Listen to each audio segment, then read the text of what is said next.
ഞാൻ വന്നിട്ടുള്ളത് ഒരു സ്പെഷ്യൽ ഡ്രിങ്കിൻ്റെ റെസിപ്പി ആയിട്ടാണ്. ഇപ്പോൾ ഓറഞ്ചിൻ്റെ സീസൺ ആണല്ലോ, അപ്പോൾ ഓറഞ്ച് കൊണ്ട് നമ്മൾ സാധാരണ ഉണ്ടാക്കുന്ന പോലെയല്ല, കുറച്ച് വെറൈറ്റി ആയിട്ടുള്ള ഒരു ഡ്രിങ്കാണ് ഇന്ന് ഉണ്ടാക്കുന്നത്. ഇതിലേക്ക് കുറച്ച് സീക്രട്ട് ചേരുവകളൊക്കെ ചേർക്കുന്നുണ്ട്. അപ്പോൾ നിങ്ങൾക്ക് വീഡിയോ ഇഷ്ടമായ ഒന്ന് ലൈക്ക് ചെയ്യണേ. അപ്പോൾ ഡ്രിങ്ക് ഉണ്ടാക്കാൻ വേണ്ടിയിട്ട് ഇപ്പോൾ ഞാനിവിടെ 3 ഓറഞ്ചാണ് എടുത്തു വെച്ചിട്ടുള്ളത്. അപ്പോൾ ഓറഞ്ചിൻ്റെ സ്കിന്നെല്ലാം കളഞ്ഞിട്ട് നമ്മളൊന്ന് സെപ്പറേറ്റ് ചെയ്തെടുക്കണം.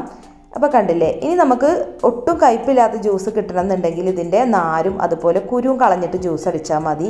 അപ്പോൾ അതൊക്കെ കളയണമെന്നുണ്ടെങ്കിൽ ഒത്തിരി ടൈം വേണം. അപ്പോൾ അതൊന്നും കളയാതെ തന്നെ നമുക്ക് ഒട്ടും കയ്പില്ലാതെ ഉണ്ടാക്കാൻ ഒരു ട്രിക്സ് ഉണ്ട് കേട്ടോ, അത് ചെയ്താൽ മതി.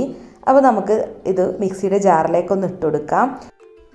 അപ്പോൾ നമ്മുടെ ഓറഞ്ചിൻ്റെ കുരുവും അതുപോലെ ഇതിൻ്റെ പുറമേയുള്ള നാരും കൂട്ടി അരച്ചാലാണ് നമ്മുടെ ജ്യൂസിന് കയ്പ്പ് രസം ഉണ്ടാവുക. അപ്പോൾ അതൊന്നും കളയാതെ തന്നെ നമുക്ക് ജ്യൂസ് കയ്പില്ലാതെ ഉണ്ടാക്കിയെടുക്കാം കേട്ടോ. അപ്പോൾ ജ്യൂസിലേക്ക് ചേർക്കുന്ന ഒരു സീക്രട്ട് ചേരുവ പറയുന്നത് ഇഞ്ചിയാണ്. അപ്പോൾ ഒരു ചെറിയ കഷ്ണം ഇഞ്ചി ചെറുതായിട്ട് കട്ട് ചെയ്തതാണ് ഇതിലേക്ക് ചേർക്കുന്നത്. പിന്നെ ഒരു കഷ്ണം കറുവപ്പട്ടയും ചേർക്കുന്നുണ്ട്. അപ്പോൾ ഈ കറുവപ്പട്ട ചെറിയ ചെറിയ പീസായിട്ട് കട്ട് ചെയ്തിട്ട് ഇതിലേക്ക് ഇട്ട് കൊടുക്കാം. നമ്മൾ ഓറഞ്ച് ജ്യൂസ് ഉണ്ടാക്കുമ്പോൾ ഇഞ്ചി നീരും അതുപോലെ കറുവപ്പട്ടയൊക്കെ ചേർത്ത് കഴിഞ്ഞാൽ നല്ലൊരു ടേസ്റ്റാണ് കേട്ടോ. ഇതിൻ്റെ ടേസ്റ്റേ മാറി മറിയും. അപ്പോൾ ഇനി ഇത് ജസ്റ്റ് ഒന്ന് അടിച്ചെടുക്കുക. കുരു അരയാതെ ജസ്റ്റ് ഒന്ന് ക്രഷ് ചെയ്തെടുത്താൽ മതി. ഒത്തിരി അരച്ച് കഴിയുമ്പോഴാണ് കുരു അരയുക. അപ്പോൾ നമ്മുടെ ജ്യൂസിന് കയ്പ്പ് രസം ഉണ്ടാവും.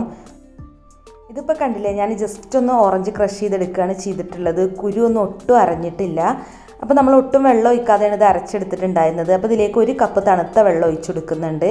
തണുത്ത വെള്ളം ഒഴിച്ചിട്ട് നമ്മളിത് അരിച്ചെടുക്കുകയാണെന്നുണ്ടെങ്കിൽ നമുക്ക് ഫ്രഷ് ആയിട്ട് തന്നെ ഇത് സെർവ് ചെയ്യാം. അപ്പോൾ നല്ല തണുത്ത ഡ്രിങ്ക് തന്നെ കുടിക്കാം. അപ്പോൾ 1 കപ്പ് വെള്ളം ഒഴിച്ചിട്ട് നമ്മളിതൊന്ന് അരിച്ചെടുക്കുകയാണ് ചെയ്യുന്നത്. ഒരു സ്പൂണോ തവിയോ വെച്ചിട്ട് നല്ല പോലെ ഒന്ന് ഉടച്ചിട്ട് അരിച്ചെടുക്കുക. അപ്പോൾ നമുക്കിതിൻ്റെ ജ്യൂസ് മാത്രം മതി, ചണ്ടി കളയണം. കണ്ടില്ലേ, കുരു ഒട്ടും അരഞ്ഞിട്ടില്ല. അതുകൊണ്ട് തന്നെ നമ്മളുടെ ഡ്രിങ്കിന് ഒട്ടും കയ്പ്പ് രസം ഉണ്ടാവില്ല കേട്ടോ. അപ്പോൾ ജസ്റ്റ് ഒന്ന് കറക്കിയെടുത്താൽ മാത്രം മതി ഓറഞ്ച് ജ്യൂസൊക്കെ ഉണ്ടാക്കുമ്പോൾ. അപ്പോൾ ഇതിനി നമുക്ക് കളയാം. അപ്പോൾ നമുക്ക് ഇത്രയും ജ്യൂസാണ് കിട്ടിയിട്ടുള്ളത്. ഇത് നമ്മൾ വീണ്ടും മിക്സിയുടെ ജാറിലേക്ക് തന്നെ ഒഴിച്ചു കൊടുക്കണം. കാരണം നമ്മുടെ ജ്യൂസിൽ നമ്മൾ പഞ്ചസാര ചേർത്തിട്ടില്ല. അപ്പോൾ നമ്മൾ പഞ്ചസാര ചേർത്തിട്ട് ആദ്യം തന്നെ അടിച്ചെടുക്കുകയാണെന്നുണ്ടെങ്കിൽ ഒത്തിരി നേരം അടിച്ചെടുക്കണം. അപ്പോൾ അങ്ങനെ അടിച്ചെടുക്കുമ്പോൾ കുരു അരയും. അപ്പോൾ അതുകൊണ്ടാണ് ഞാനിപ്പോൾ ജ്യൂസ് അടിച്ചെടുത്തതിന് ശേഷം പഞ്ചസാര ചേർത്ത് അടിച്ചെടുക്കുന്നത്. അപ്പോൾ ഇതിലേക്ക് 1/2 കപ്പ് പഞ്ചസാരയാണ് ചേർക്കുന്നത്. നമ്മുടെ മധുരത്തിനനുസരിച്ച് പഞ്ചസാര ഇട്ട് കൊടുത്താൽ മതി.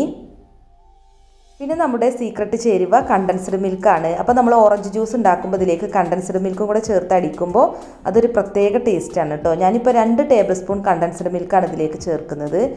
പിന്നെ കൂടുതൽ വേണമെന്നുണ്ടെങ്കിൽ കൂടുതലും ചേർക്കാം കേട്ടോ. പിന്നെ ഈ സമയത്ത് വേണമെന്നുണ്ടെങ്കിൽ നമുക്കൊരു 1/2 കപ്പ് വെള്ളം കൂടെയൊക്കെ വേണമെന്നുണ്ടെങ്കിൽ ചേർത്തിട്ട് അടിച്ചെടുക്കാം. ഞാനിപ്പോൾ ചേർക്കാത്തത് എന്താണെന്ന് വെച്ചാൽ ഒത്തിരി വെള്ളം ചേർത്ത് ഈ ജാറിൽ നമ്മൾ അടിച്ചെടുത്ത് കഴിഞ്ഞാൽ വെള്ളം തൂവിപ്പോവും, അതുകൊണ്ടാണ്. അപ്പോൾ ഇത് നന്നായി പതഞ്ഞ് വരുന്നത് വരെ ഒന്ന് അടിച്ചെടുത്തതിന് ശേഷം ആണ് ഞാൻ വീണ്ടും വെള്ളം ചേർക്കുന്നത്. അപ്പോൾ കണ്ടോ, അത് നന്നായിട്ട് പതഞ്ഞ് വന്നിട്ടുണ്ട്. പിന്നെ നമ്മുടെ ഡ്രിങ്കിൻ്റെ കളറേ മാറി, ഇപ്പോൾ ഒരു ലൈറ്റ് ഷെയ്ഡായി വന്നിട്ടുണ്ട്. അപ്പോൾ ഇനി ഞാനിതിലോട്ട് വെള്ളം ഒഴിച്ചു കൊടുക്കുകയാണ് കേട്ടോ. ഞാനിപ്പോൾ മൊത്തത്തിൽ 3 ഗ്ലാസ് ഡ്രിങ്കാണ് ഉണ്ടാക്കുന്നത്. അപ്പോൾ ഇനിയിപ്പോൾ ഇതിലോട്ടൊരു 1/2 കപ്പ് അല്ലെങ്കിൽ ഏകദേശം ഒരു 3/4 കപ്പ് വെള്ളമൊക്കെ മതി. അപ്പോൾ ഇനി നമുക്കിത് സെർവിങ് ഗ്ലാസ്സിലോട്ട് പകർത്താം. അപ്പോൾ ഐസ് ക്യൂബൊക്കെ ഇട്ടിട്ട് വേണമെന്നുണ്ടെങ്കിൽ അങ്ങനെ സെർവ് ചെയ്യാം കേട്ടോ. ഞാനിപ്പോൾ ഐസ് ക്യൂബൊന്നും ഇട്ട് കൊടുക്കുന്നില്ല.